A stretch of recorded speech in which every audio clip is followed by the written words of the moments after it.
এখনকার আমরা যারা বেঁচে আছি আমাদের মনগুলো কঠিন। কেমন কঠিন? পাথরের মতো কঠিন। আমরা যখন দেখি একটা মাইয়েতকে নিয়ে যাওয়া হচ্ছে জানাজায়, আমাদের কোনো ফিলিংস কাজ করে না। জানাজা যাচ্ছে, জানাজায় দাঁড়িয়ে মোবাইলটা টিপাটিপি করছে, জানাজার সাথে চলছে, কোনো ফিকির নাই যে এই জানাজা আমার হবে কালকে, ওই মোবাইল টিপাটিপি করছে। আমি এমনও দেখেছি, দাফন করা হলো মাইয়াতকে, দাফন করার পরে চারপাশে মানুষজন জড়ো হয়ে গল্প করছে, ভাই আপনার ওই জমিটার কী খবর, আপনার ওইটার কী খবর, বিজনেস কেমন চলছে, চাকরি কী অবস্থা। এই যে মাইয়াতকে পাশে দাফন করলো, কোনো ফিলিংস নাই, কোনো ফিলিংস নাই। আমি আত্মশুদ্ধির কথা বলছি। আত্মশুদ্ধির জন্য আপনার মনটাকে পাখির মতো সফট নরম করতে হবে।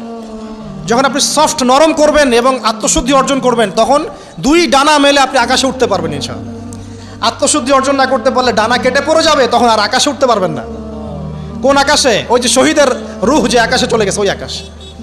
অতএব মন কেন কঠিন হলো প্রিয় ভাই? এক নাম্বার কারণ, আমরা শিরকের পাপে লিপ্ত আছি। এক নাম্বার, শিরকের পাপে লিপ্ত থাকা অবস্থায় মুসলিমদের মনটা কঠিন হয়ে গেছে। আপনি কি মনে করছেন আমরা শিরক করি না? মুসলিমরাও কবর পূজা করে, দেখবেন মুসলিমরাও দেখবেন অনেক ক্ষেত্রে মাজার পূজা করছে।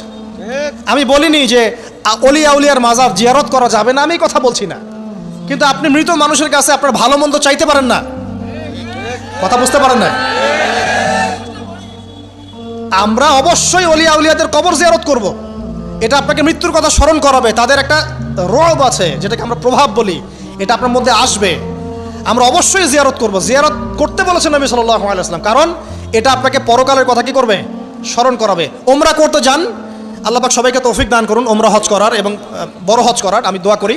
ওখানে সবচেয়ে সেরা যে দৃশ্যগুলো দেখা যায় তার মধ্যে একটা রাসূলুল্লাহ সাল্লাল্লাহু আলাইহি ওয়াসাল্লামের রওজা। ওখানে গেলে চোখের পানি ঝরে না এমন কোনো মুসলিম নাই, আছে? নাই। আরেকটা সবচেয়ে মন নরম করা একটা দৃশ্য হচ্ছে জান্নাতুল বাকি, যেটা আমরা বাকিউল গারকাত বলি, যেখানে আপনি দেখবেন সাহাবায়ে কেরাম রাদিয়াল্লাহু আনহুমের কবর, যতদূর চোখ যায় তাদের কবর। কবরের কোনো মাজার নাই, সেখানে কোনো তাওয়াফ হচ্ছে না কবরকে কেন্দ্র করে, সেখানে কবরে কেউ ফুল চড়াচ্ছে না, একটা ছোট্ট পাথর দেখা যায়, খেলার কিছু না। পৃথিবীর সবচেয়ে শ্রেষ্ঠ মানুষগুলো সেখানে শুয়ে আছেন।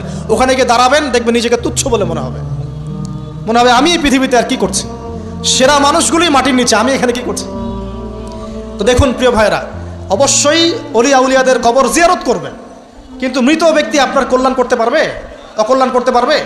হ্যাঁ, তারা আল্লাহর কাছে সুপারিশ করতে পারবে আল্লাহ পাক যখন তাদেরকে অনুমতি দিবেন। তারপরে আল্লাহ পাক যখন অনুমতি দিবেন, তখন নবী সাল্লাল্লাহু আলাইহি ওয়াসাল্লাম সুপারিশ করবেন, অলি আউলিয়াগণ করবেন, আলেম ওলামা করবেন, শহীদগণ করবেন, হাফেজে কোরআন করবে, অনেকেই করবেন ইনশাআল্লাহ।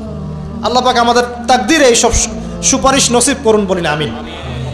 মুসলিমরা আজকে শিরিক করছে অনেক ক্ষেত্রেই। দেখবেন হাতে একটা এই যে বালা পরে আছে, খুলে না। কেন খুলেন না ভাই? বলে যে এটা খুললে যদি রোগ হয়। রোগ দেওয়ার মালিক কে? ওই বালা না আল্লাহ? এই যে আপনার বিশ্বাস জন্মায় নিয়েছে, এই যে বিশ্বাসটা জন্মিয়েছে আপনার হাতের উপরে, এই বালার উপরে, এটাই শিরক, এটাই শিরক। যদি আপনি বিশ্বাস করেন যে এটা হাতে থাকলে আপনি সুস্থ থাকবেন, হাত থেকে খুলে পড়ে গেলে আপনি আর বাঁচবেন না, এই যে কল্যাণ অকল্যাণের মালিক আপনি কাকে করলেন? ওই বালাকে করেছেন, আল্লাহকে করেন নাই। এখানে শিরক হয়ে গেছে, খুবই সূক্ষ্ম শিরক। আপনি নামাজ পড়ছেন মনে করেন, এখন কিছু মানুষ আসলো, এখন দেখছেন যে হুজুর তো আমার নামাজ দেখছে, নামাজটা খুব সুন্দর করে পড়ার চেষ্টা করলেন, লম্বা নামাজ, সেজদায় গিয়ে আর উঠছেন না, খুব সুন্দর নামাজ পড়ছেন। এই যে মানুষকে দেখানোর জন্য নামাজটা পড়ছেন, এটা শিরক। এটা কি? এটাও শিরক। এই যে গণক বসে আছে রাস্তার পাশে, দেখবেন টিয়া পাখি নিয়ে, তারপরে যে কাগজ নিয়ে, আসেন ভাই ভাগ্য পরীক্ষা করে দেই। আরে ভাই, তুমি যদি মানুষের ভাগ্যই পরীক্ষা করতে পারবা, তো তুমি রাস্তার পাশে কেন? তোমার ভাগ্য কেউ পরীক্ষা করেনি কখনো? এতটুকু কমন সেন্স আমাদের নাই। ও যদি আমার ভালো মন্দ করতে পারে বা ভবিষ্যৎ বলতে পারে, তাহলে ও রাস্তার পাশে বসে আছে কিছু? ওর তো প্রাইম মিনিস্টার হওয়ার কথা, এখন ওর তো ইলেকশন করার কথা। তো দেখেন, এই যে ওখানে গিয়ে আমরা কি করি? ভাই আমার হাতটা দেখে দেন, ভাই আমার অতীত বলে দেন, ভবিষ্যৎ বলে দেন। এবং এগুলো দিন দিন বাড়ছে, কিন্তু এই রাশিফল, কবিরাজি, গণকি, এগুলো দিন দিন বাড়ছে।